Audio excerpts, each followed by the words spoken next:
Mike, the first thing you want to do is you want to go to the drop-down menu, and we're going to do two things to fix your problem. So the first thing we want to do here, okay, is go in, because you're saying that you can't fly so far away from the vehicle. So what I'm going to do is I'm going to set up an M300 profile for you. All right, so I'm going to go to Profiles. I'm going to go down. I'm going to find an M300 RTK, and then I'm going to come in here and I'm going to make a copy of that. All right, and then in that copy, I'm going to give it some meaning, like you know, with a P1 camera, because that's what you're going to want to use, correct? And in here, I'm going to add a payload, and that will pull up all the cameras that are available for you. And what I'm going to do is I'm going to scroll down, and I'm going to find that P1 camera with the 35mm lens. All right, and that once I have that, I'm going to add that. Okay, so that's the first thing that's going to take care of. The next thing I'm going to do is, because, you know, let's say if you get so far away from your geofence, it's automatically defaulted, I think, to 500 meters, which is ridiculous. Right. And so we can override that. And so what I need to do is look down in routing and set my geofence. And mine's already set to 5,000, but I'm going to highlight it here for you. And so this geofence radius, you want to set up to 5,000 or something.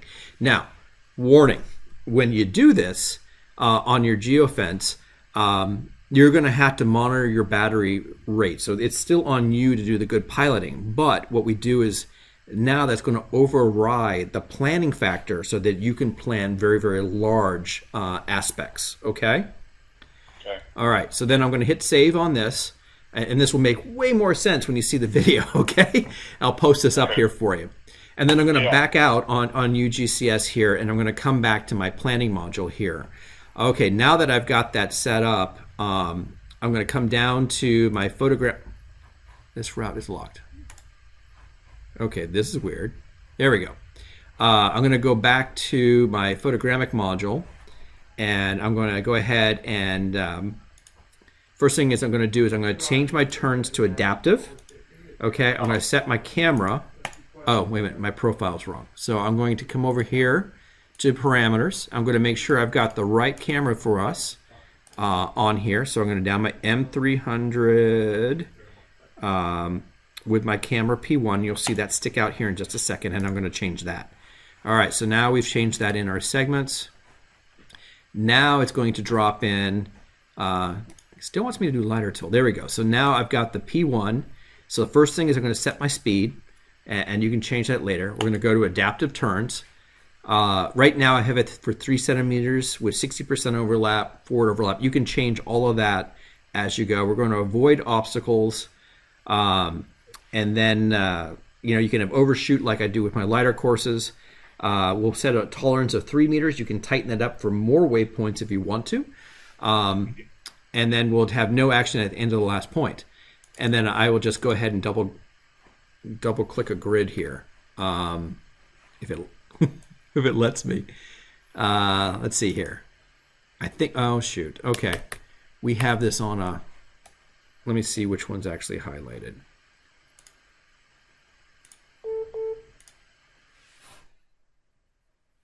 Give me a second here. Okay, there it is.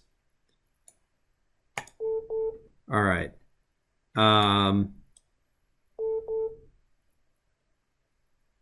right, so then I'm going to come into my photogrammic again. All my settings are the same. Oh, interesting. Okay.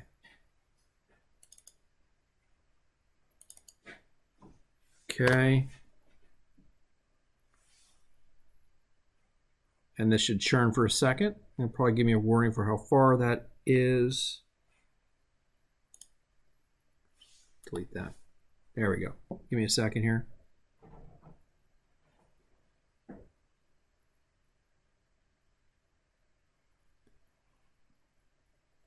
Okay, so it doesn't like my GSD. So I don't know. Let's see. Usually it gives me a suggestion, so I'm going to put it at 1.5. Let it recalculate. Yeah, for the two profiles I created, you didn't really set an AGL height during the photogrammetry mission. You just told it what GSD you want. And then it just sets it to whatever you need given whatever. Correct. The photogrammetry tool sets that. And yeah, I still need to shrink it down because I'm actually in this really high level view. And it's trying to figure out. Okay, so it doesn't like. So when it's doing what it's doing for me right now is it's saying I'm flying too high based on the GSD. So I'm adjusting the GSD down so that there it goes. Okay. So then we have it in here, and I'm going to scroll in just a little bit and get to the top of it. And it's a flat area, but you'll see my settings. You know, and then I can, of course, I'm going to pull open here the hide. Oops. I'm going to show the elevation mode, and what that does is it's going to show you the profile. It'll show you how long. Like right now, I have it set up to something absurd, like 2.5 hours. So obviously, I'm going to want to shrink that down. But you'll see all the intermediate fly 2 points in there. There's well over 99 of them on this segment here. So you can see that you can plan these huge sections. The only thing is, again, I would advise when you do this to break it into smaller flights that you won't run out of battery. No matter the aircraft platform. No matter the aircraft platform, it is. You know, I would like to. We're trying to get it all onto the tablet, but when you still do that resume, it just wants to resume because. You know, a lot of these folks assume that you're in Kansas with flat fields, and you're not in the mountains. Right. Yeah.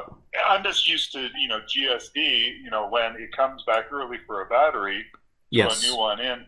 Every time you launch, I could set that at 500 feet, and it goes up to 500 feet, flies out to the waypoint, then descends. Yeah. Gets the right orientation, and then starts flying and collecting. So I was assuming it would do that, but UGCS, since you can change so many parameters in there, it's not doing that on the fly. It's not saying, oh, you couldn't complete this mission on one battery, you just changed one out. You told me I need to go to point 17. Well, I'm going to go to that same height. Instead, what it's doing is going to say, oh, well, I'm just going to whatever I need to be above the terrain in that area. But if there's significant terrain between the 2 points, then you have problems. Yeah, I would like it so that on the tablet view, when it says which flight 2 point do you want to go back to, I would love it to give me the option of what altitude to start at, like a takeoff point. I understand. Right, and I don't think it was showing me like GSP. It shows you like grays out the track lines in your photogrammetry. You say, okay, these are already completed, and it already knows. It's like, do you just want to resume from the last point? Yeah.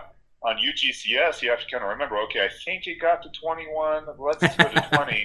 And sometimes it was like, are you sure you want to go there? I'm like, oh, shit, I think that was So you really have to be on the ball. Well, so the first thing... That would have been a problem the week before last, where I'm flying 2 drones simultaneously. I mean, you're jumping back and forth trying to do a lot of shit in a small amount of time. You know, this is not... What you're doing is not for the faint of heart. So the first thing is, if you do have your tablet up, it will bold green the track that you've already completed. So it's kind of like your gray, but it doesn't show up on your tablet because you're rebooting a computer. You're rebooting the drone. Yeah. So that is a natural state, and that's why having the laptop available to track is nice to have. But again, you're out in the middle of the field on a backpack and a horse, so I get it.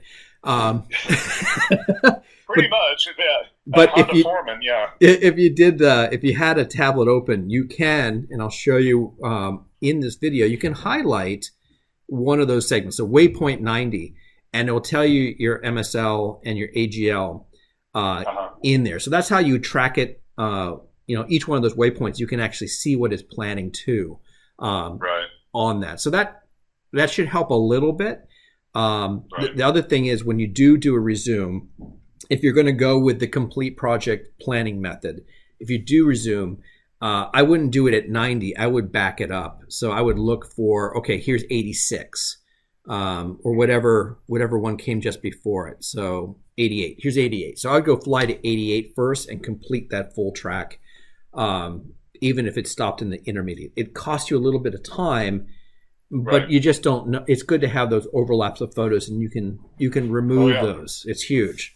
So, but I would, for what you're doing, since you're going to be in the mountains with what you say 2,500 feet of relief. Oh yeah. Okay, you actually want to plan these in small groups with sufficient. Plan your 60% side overlap, so that you can go from one flight, or what I like to call a tile, to the next. That's how you want to do that, because you are pushing the extreme of the software, and it's cool. And I will reach out to the guys and ask to put in a takeoff point resume altitude to see if we can get that into the next version. Yeah, I just think with the profiles, I went in and tweaked the profiles for the Phantom 4 V2 and the Mavic Pro to really push it beyond the tolerances. But yeah, one was on the aircraft speed. I don't think got over 15 miles per hour while it's flying that track, and then of course the adaptive turns. I tried that. It just saw, especially at the end of a leg where it's turning 90, going out another however far your overlap is taking. It would stop at each of those points, and something in there wouldn't allow me to put in, a larger radius. It was some type of aircraft parameter. Yeah. It seemed it was outside UGCS. Says, oh yeah, that aircraft won't do that, so I'm not going to let you. It's a red. So I have to go back in and change that. Yeah, that's a limitation for sure on that software when you're using the older equipment. Inspire 1 would be another one. The Phantom, base Phantoms are going to be another one. I used to fly. Yeah, I used to own an Inspire 1. Okay, so let me close up this video here so that everybody knows, when I put this up for you, that, this is how you make those adjustments when you're trying to use large areas in relief, and how do you stop that stop and turn in the photogrammetry tool. Right. So I'll get this video, guys, out to you.